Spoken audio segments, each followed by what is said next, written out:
Hello, listener of the Third Sector podcast. This is Lucinda, and you're about to listen to episode 4 of The End of Charity, our 6-part documentary exploring the future for doing good. I hope you enjoy it. The oceans are rising, no compromising. The oceans are rising. It's May 2018 in Stroud, Gloucestershire. Activists Gail Bradbrook, Simon Bramwell and Roger Hallam have had enough.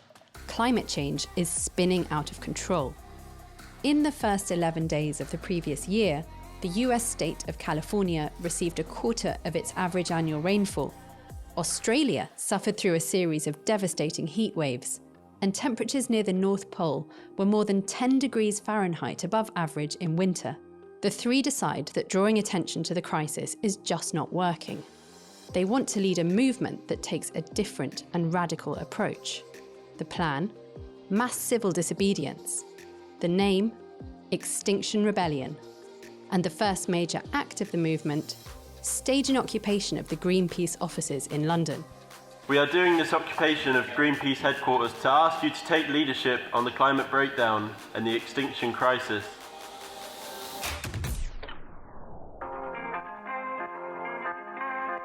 You're listening to The End of Charity. I'm Lucinda Rouse. In this episode, we ask, as pressure groups for change, are voluntary organisations doomed to fail?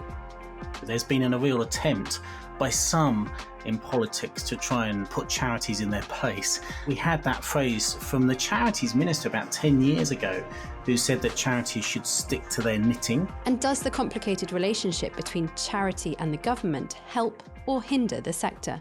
There's no charity in the UK that's able to kind of point a finger at the Conservative government and say, you're killing people.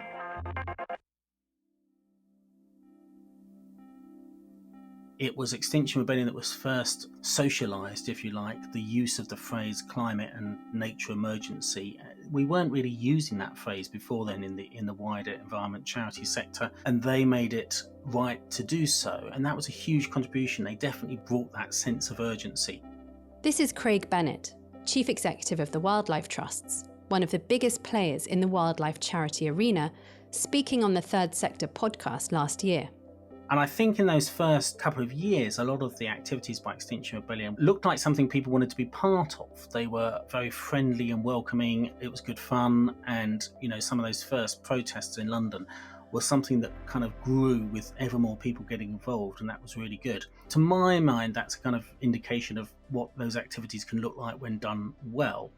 I fully understand, just when you look at the state of nature, you look at the scientific evidence about how serious the climate crisis is, I understand people's deep frustrations about trying to push it hard and trying to find other methods. But ultimately, we've got to use methods that work. But why did Extinction Rebellion decide to go after a campaigning group that focuses on climate, and more of the radical ones when it comes to campaigning at that? If you listen to those activists who occupied the Greenpeace offices in October 2018, you can hear their motives loud and clear. The organisation was not going far enough. Their methods weren't working. Craig is part of a movement that is pushing for charities to have a louder voice in national debates and campaign harder on the issues they are trying to tackle.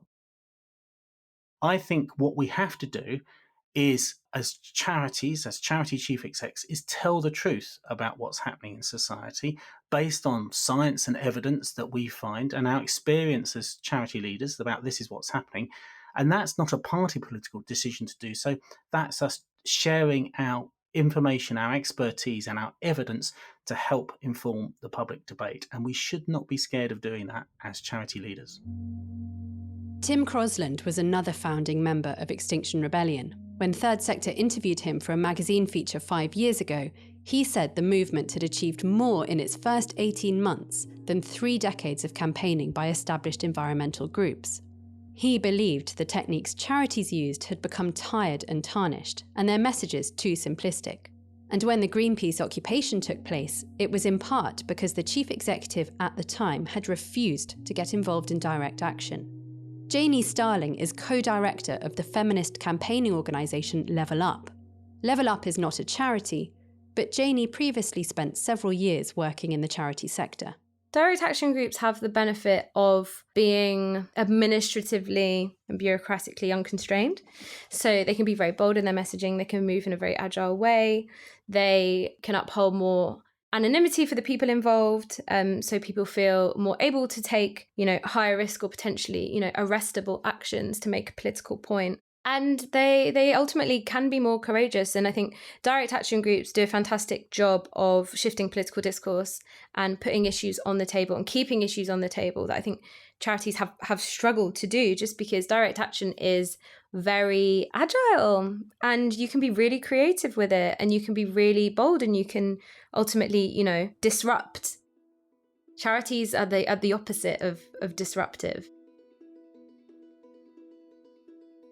On the 14th of June 2017, a fire broke out at the 24-storey Grenfell Tower in North Kensington. 72 people died, and hundreds lost their homes. For Janey, this was a turning point. Yeah, in June of the Grenfell Summer Fire, I was working in the campaigns team at one of the UK's biggest housing charities. And when the Grenfell Tower fire happened, the organisation was really slow to respond. And I remember going over to one of the policy officers and saying, why haven't we said anything about Grenfell? And he just said, well, because it was a fire safety problem, it's not a housing problem. And to me, it was absolutely indicative of managed decline in social housing, how working class people, especially people of colour, especially, migrant families, are completely neglected by the state. Housing is a sanitised and kind of shortcut way of talking about poverty in the UK, because if you're homeless and if you're precariously housed, it's because you really don't have much money and the state is failing you. But that's not how the organisation that I worked at saw it. And I just thought, hang on, well, if you're not going to issue a public statement on this because you're, afraid of challenging the government, or you're afraid of falling out of favour with political stakeholders, then who are you here for? Janey believes there are clear reasons why not-for-profit organisations might not feel able to share messages that run the risk of upsetting politicians. Unfortunately, due to increasing regulation and restrictions on charity campaigning over, the last kind of decade, they have been increasingly defanged and unable to criticise the state without jeopardising their own either funding contracts or kind of position as a charity. Where charity campaigning has gone wrong really is in the regulation of charities and in the regulation of charity campaigning, where they have, on a welfare level, become an extension of the state. But unfortunately, that proximity to the state means they're increasingly unable to challenge it. So they're unable to get to the root causes of the issues. We've seen the blurred lines between charity and state before, particularly when it comes to welfare. Take the Trussell Trust. In 2010, the charity had around 35 food banks. By 2014, that number had jumped to 650. And today, that number has swelled to more than 1,300. And although the Trussell Trust is not reliant on government funding, failings in the welfare system have led to the explosion of food insecurity. The UK has also seen a rise in public service contracts that are outsourced to external providers, including charities. In fact, research from New Philanthropy Capital, a think tank for the social sector, recently reported that charities are subsidising government services by more than £2.4 billion a year. Not all charities receive their funding from the state, but even those that don't still face legal and logistical challenges as they seek to advocate for change. These include the Lobbying Act, or to give it its official title, the Transparency of Lobbying, Non-Party Campaigning and Trade Union Administration Act 2014. It sets a limit in periods before an election on what charities can spend on any public campaigning that could be seen as seeking to influence the election outcome. And some people, like our resident philanthropy expert Rhodri Davies, think this legislation is causing overcautious charities to take a step back. I think that there have been evolutions there in terms of the legislation. So there's legislation like the Lobbying Act, which governs what charities can do, particularly in regulated periods around the build-up to elections. And there have been other things like concerns about the introduction of clauses in government contracts that prevent organisations that are getting government money for providing services from also doing campaigning work. I think the real danger is probably less the actual impact of that legislation and regulation, because few organisations actually get caught by the legislation itself. What you tend to see more is the fear of falling foul of the legislation and the lack of understanding of where it applies, because it frankly is very complicated, particularly, the rules around what you're allowed to spend on campaigning around elections are head-spinning. And so that sort of leads to organisations essentially self-censoring, because if you're doing a calculation of, well, should we speak out on this issue? What's the benefit of doing so? Difficult to measure. What's the cost of doing so? Potentially very high. I think that kind of leads towards a much lower tolerance for risk for charities when it comes to speaking out, and that, I think, is a problem. What's more, some sector leaders believe this is being compounded by an increasingly hostile atmosphere created by politicians and those in power. In the years since David Cameron's coalition government championed a vision of a big society, there has been a notable shift in the ways that politicians interact with charity. And for those defending the broken system, the traffickers, the do-gooders, the lefty lawyers, the Labour Party, they are defending the indefensible. And that is something I will never do. That was the former Home Secretary, Priti Patel, proposing an overhaul of the asylum system back in 2020. And it's this kind of rhetoric that charity leaders, or do-gooders such as Craig Bennett, are pushing back against. There's been a real attempt by some in politics to try and, I'm sure as they would see it, put charities in their place. We had that phrase from the charities minister about 10 years ago, who said that charities should stick to their knitting. Really, we've come together to say a key part of the role of charities is to inform and help shape the national debate around a whole range of issues. And that actually that is part of our knitting, if you like. It always has been a proud part of the history of charities, is to shape and engage in the wider public debate. And certainly if we're going to achieve our charter objectives, that's what we should be doing. We should be big and bold and confident. Despite this chilly environment in which some charities may find themselves having to reiterate their right to speak up on these issues, many continue to exercise their campaigning voices, regardless of whether or not they are welcome at the table. The Trussell Trust is one such charity. Chief Executive Emma Revie is using evidence they've collected about poverty in the UK from the front lines of food banks to engage in public debate and challenge those in power.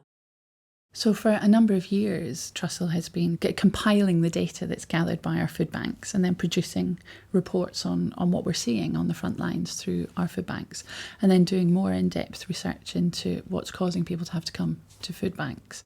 We'd seen this steep exponential increase in the number of people coming to food banks, and we asked ourselves the question, is this it? Are we here forever? Is this just now a standard part of our society that people have to rely on emergency food aid to get by? And as part of our strategy development, we said, no, first of all, it's not right and it's not sufficient for what people need. And so working with policymakers, people in power, to help them understand what we're seeing, but also what those solutions might be that would mean that we wouldn't have to be providing emergency food aid.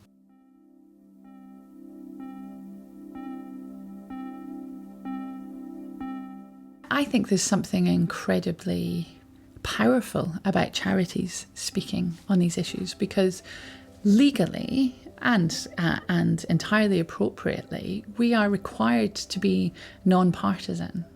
We are required to be non-party specific in requests that we're making. And although we're talking about political issues, we're not coming with any agenda other than to speak to the issues that we're seeing through the course of our work. what that gives us is the ability to enter into conversations and to be evidence-based. And when you start at that point, if you start on the basis of being evidence-led, but also with a willingness to work across party, across anyone who has any power to make a difference, then you can build consensus and you can build a collaboration cross-party. We should be working with anyone who has the power to make a difference on behalf of the people we're serving. The non-partisan approach may work for the Trussell Trust, but not everyone takes this view, particularly when it comes to the rules that prevent charities from taking a stand along party political lines. One of the hardest things is that there's no charity in the UK that's able to kind of point a finger at the Conservative government and say, you're killing people. No charity is able to say that when it's blindingly obvious to everyone. And why is that? Because of the restrictions on charity campaigning and influencing. It would be a much more healthy democracy if civil society organisations were able to really challenge the state. And we don't have safe conditions for them to do that. And remember, as well as the legal restrictions, there are lots of charities out there that also rely on the government to provide the funds they need to operate. Last year, the Trussell Trust received just 0.15% of its funding from the state. So does Emma think this has helped them take a stronger stance with their campaigning work? I imagine that if one is in receipt of government funds, then there'll be contracts in place and outputs that you have to be delivering, and you're co-producing a piece of work with them. I think what we're really clear on is that government funds should be used for social security, for household support fund. What we're doing should never become part of the fabric of the state, because we don't think it's the right thing. So that allows us to say this: don't fund this, don't do this, do that, support social security. So I think it probably does. The Trussell Trust's food banks are performing a vital function in today's society, delivering emergency food aid to anyone who needs it. And their work has had a huge impact. Almost everyone we interviewed for this series made reference to food banks to illustrate their points on the role of charities and the direction the sector is going in. Added to that, the Trussell Trust receives very little state funding, and so it's in a strong position to campaign. And as it's filling in the failings of the state, little criticism comes its way. But that widespread recognition of the Trussell Trust's vital work is by no means the same for all charity cause areas. As Rhodri explains, some areas are bearing the brunt of political opposition. The most contentious area at the moment is probably around immigration, refugees and migrants. And, you have to think there of, examples just like the RNLI, the Royal National Lifeboat Institution, that have been very much dragged into this by doing, precisely what they're supposed to do, which is rescuing people who are drowning in the English Channel and other bodies of water. But that has essentially come to be seen as a political act because they've been dragged into the debate around immigration and are, accused of making life easier for smuggling gangs and this kind of thing. And they have to push back on that all the time and say, well, no, we're just fulfilling our charitable mission. And the odd thing in that case is that, they have to say, and their supporters often have to make the case that if you see somebody drowning in the water and you rescue them, have we got to the stage where that has come to be seen as something that is polarizing or divisive? And that seems remarkable. And looking back 20 years ago, is it really very different? I guess there's always been criticism of charities, particularly when it comes to the work that they do around campaigning rather than service delivery. So that's not a new thing, and I wouldn't want to pretend it is. I do think the level of polarization that we see at the moment adds a kind of new dimension to that. Immigration is a highly politicised issue in the UK, so let's hear from someone working on the front lines of this crisis. The Refugee Council is a charity which supports refugees and asylum seekers. It receives government funding for its work supporting people entering the UK through safe and legal routes and those on resettlement programmes. It also works with local authorities to help children who enter the UK unaccompanied and are seeking asylum. But how does it navigate this highly contentious issue? Here's the Refugee Council Chief Executive, Enver Solomon. Our issue is obviously one of the big political issues of our day. The issue of people coming across the channel in boats has become a hot political issue. It's talked about a lot in the media. It's talked about by senior politicians. It being such a prominent political issue and an issue that is very polarizing, we see that play out for us. So, some of the comments that are made on social media can be comments that are quite aggressive. Where you have something that is very polarized, then the debate can become quite toxic and can become quite heated in the public sphere, whether that's on social media or in the broader public debate. What about, have there been any physical threats against your charity or the people working for your charity?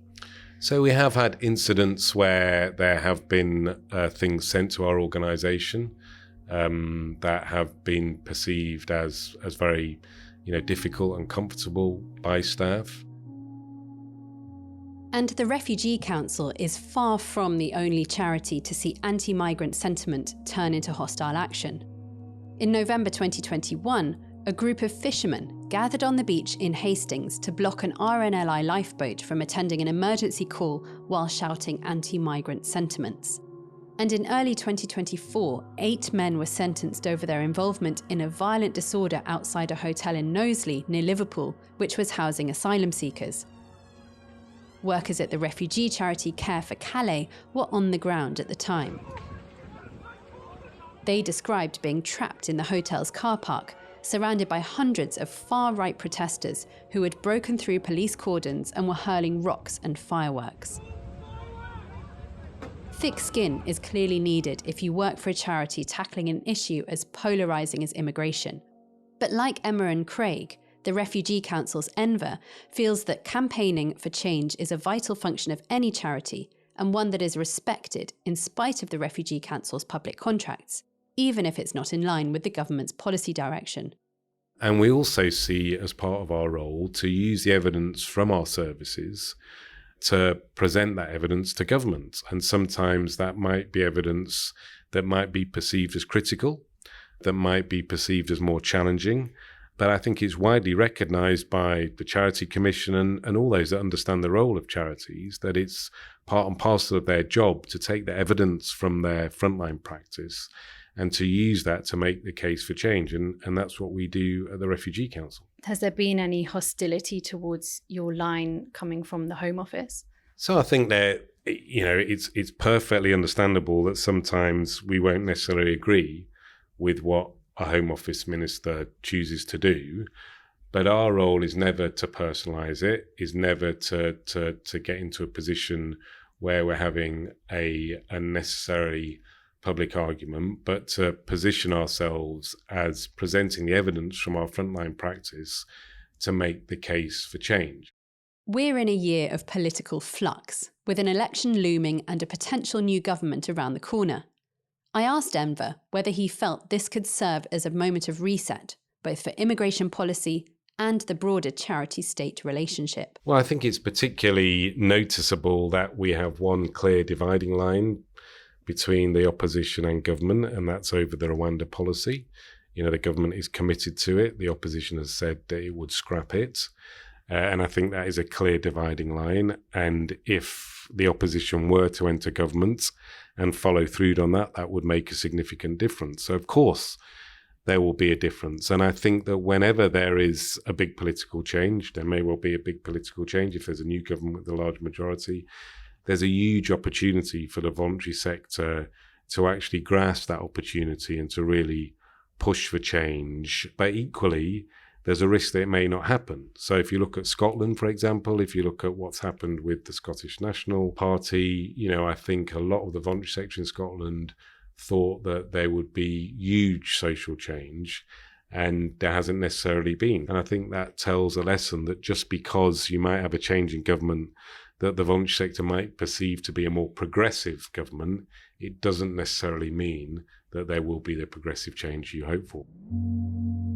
But what about those charities attempting to create change on huge global issues such as climate change? Changes that could and likely will affect all of our lives. Is a new government enough? Can they really affect change by providing evidence to the state? Or are more radical tactics needed? Here's Rhodri again. Particularly around issues like climate, I think there's a sense that maybe these issues have been around for quite a while and we've known about them, and there have been charities and NGOs existing to work on them, and yet we still seem to be where we are. So maybe we need to try something different and more radical. And if the charity model doesn't allow us to do that, and some of these new groups are able to engage in, kind of tactics that demonstrate a stronger sense of urgency, then people are going to look to those models instead, I think. I asked Rhodri what he thought about groups such as Just Stop Oil and Extinction Rebellion. Do they have the edge over climate charity campaigners? There's a few ways potentially, and I know that the tactics that they use, groups like Just Stop Oil and Extinction Rebellion, can be quite divisive, and people have very different views on that. But in the way that they are able to engage supporters and offer them clear opportunities to participate actively, I think that's a real strength at a time, I think, where a lot of people feel as though the relationship they have with charities is a bit passive, and where they want to actually have some sense of agency in doing something about an issue. It doesn't feel like enough to set up a direct debit or just kind of give regularly to a charity and get a quarterly magazine. I think in terms of what those organisations actually do with the resources that they have as well, maybe there's a sense in which their hands aren't tied in the ways that charities are when it comes to things like direct action tactics, including deliberately kind of breaking the law in certain ways and civil disobedience, and where it comes to political campaigning, where obviously charities are limited by the law. What does Janey think? So many reasons why charities aren't disruptive. They are institutions and organisations that do move at a slower pace than a group of people who could decide today to block traffic in central London tomorrow morning. That speed of decision making and the pace and the risk involved is something that any organisation would be very, very reticent to take on for fear of the long-term implications to their organisation and, by extension, if they provide services, their service users. Perhaps the bind for a lot of modern charities can be reduced to this simple tension: too controversial for politicians, not controversial enough for some of their supporters on the ground. But here's something to bear in mind. 4 years after Extinction Rebellion invaded the Greenpeace offices, the group made a surprising resolution. In a blog post that declared "We quit," the group said that it would temporarily shift away from public disruption as a primary campaigning tactic. Instead, it would prioritise attendance over arrest and relationships over roadblocks.